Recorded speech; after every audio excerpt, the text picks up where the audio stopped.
တခါကသူ့ကြောင့်သားလေးတစ်ယောက်မှာတိုးလေးနှစ်ကောင်ရှိရဲ့တဲ့သူ့ကြောင့်သားလေးကသူ့ပိုင်တဲ့တိုးလေးနှစ်ကောင်ကိုတောင်ကြီးမှာတွားကြောင်းလေးရှိတာပေါ့အဲ့ဒီသူ့ကြောင့်သားလေးဟာအလွန်စိတ်ကောင်းရှိတယ်သူ့ကိုကအမွှေးတွေရှည်လာမှတဝက်ပဲဖြတ်ယူလေးရှိတဲ့ပြီးတော့အဲ့ဒီသူ့မွေးနဲ့အင်ကြီးရက်ပြီးရောင်းတာပေါ့သူ့ကြောင့်သားလေးကသူ့ကိုကအမွှေးတွေကိုဘရောမှအကုန်ညက်ယူလေးမရှိဘူးဒါကသူ့ရဲ့တိုးလေးတွေအေးမိမှဆိုလို့ပါတနေ့တော့တိုးတွေကိုကြောင်းနေရင်ကြောက်တုံးပေါ်မှာထိုင်နေတော့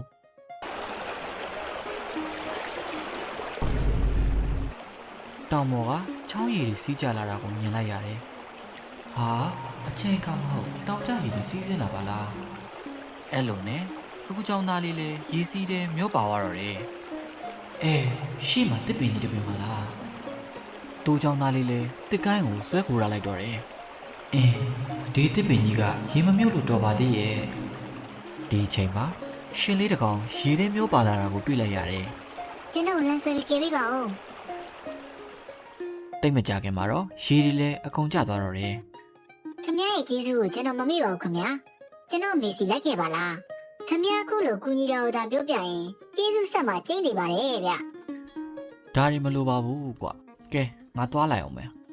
အဲ့ဒီနောက်သူ့ကြောင့်သားလေးလည်းအိမ်ကိုပြန်သွားတော့တယ်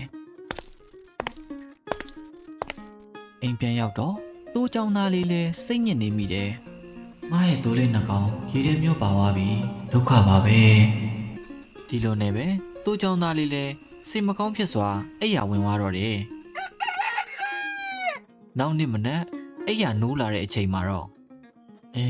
ဒီနေ့ကစတိုးနုပူပူလေးလည်းမတောက်နိုင်တော့ဘူးတိုးမွေးအင်ကြီးလေးတွေလည်းရှက်ပြီးတော့ရောင်းနိုင်တော့မှမဟုတ်ဘူးဒုက္ခပါပဲတိုးเจ้าသားလေးရဲ့တဲရှိကိုမနေ့ကရှင်နေရောက်လာတာတွေ့လိုက်ရတယ်ထိုရှင်လေးကရွှေတင်းကားလေးတစ်ပြားပြစ်ချပေးခဲ့တယ်ပြီးတော့တောထဲကိုပြန်ဝင်ပြေးသွားတာပေါ့အဲ့ဒီအခါတိုးเจ้าသားလေးလည်းအံ့ဩမိနေတာပေါ့ဒါမနေ့ကငါရေထဲကယ်တင်လိုက်တဲ့ရှင်လေးပဲငါ့ကိုကျေးဇူးလာဆက်တာပဲဖြစ်မယ်ဒီလိုနဲ့ရှင်လေးကနေတိုင်းရွှေတင်းကားပြားတစ်ပြားစီလာချပေးနေတော့တယ်ဒီတော့သူ့เจ้าသားလေးဟာနေထိုင်ရတာအဆင်ပြေလာတော့တယ်အဲ့ဒီနောက်မကြခင်မှာတော့ချမ်းသာသွားတော့တာပေါ့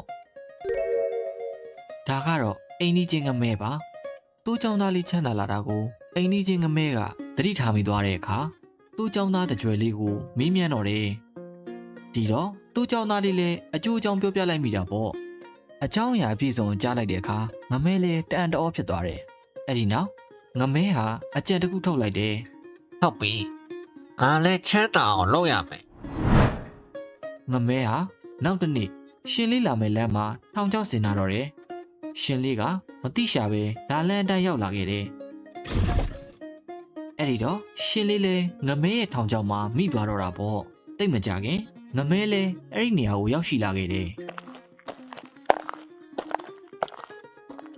ကျွန်တော်ကျေးဇူးပြုပြီးလွတ်ပေးပါဗျာလွတ်ပေးပါမယ်ဒါပေမဲ့ငါ့ကိုကျေးဇူးပြဆက်ရမယ်ဟုတ်ကဲ့ပါဗျာကျေးဇူးဆက်ပါမယ်အေးဒါပေမဲ့မြို့ကမယုံကျွန်တော်မှရွှေရရှိပါတယ်ဗျာဒါပို့ပေးပါမယ်ဟာမလို့ချင်ဘူးတောထဲမှာရွှေတွေရှိတဲ့နေရာကိုလိုက်ပြရင်ငါအကုန်ယူပြစ်မယ်အေးမပြရင်တော့မင်းကအခုတက်ပြစ်မယ်ဒီခါရှင်လေးလည်းအရန်ကိုကြောက်လန့်သွားတယ်ဒီလိုနဲ့ရှင်လေးကငမဲကိုတောထဲကိုခေါ်ဝါရှာတယ်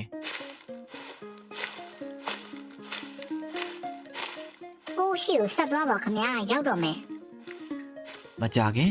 တစ်ပင်တပင်နာရောက်သွားတော့တယ်အဲ့အပင်ကြီးရဲ့တစ်ကောင်းထဲမှာရွှေတွေရှိပါတယ်ဒါနဲ့ငမဲကတစ်ကောင်းထဲကိုကြည့်လိုက်တော့တွားပြီကွာရွှေတွေကိုအကုန်ယူပြစ်မယ်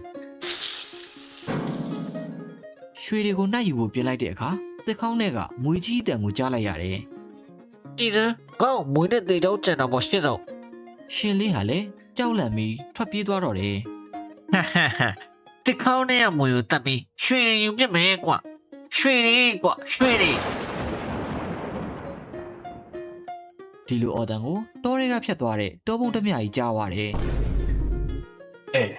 ရွှေတွေဆိုပါလားဒီနားကလာတဲ့အတန်ပဲအဲ့ဒါနဲ့ တောပုံးတစ်မြကြီးဟာငမဲရှိရာကိုရောက်လာတယ်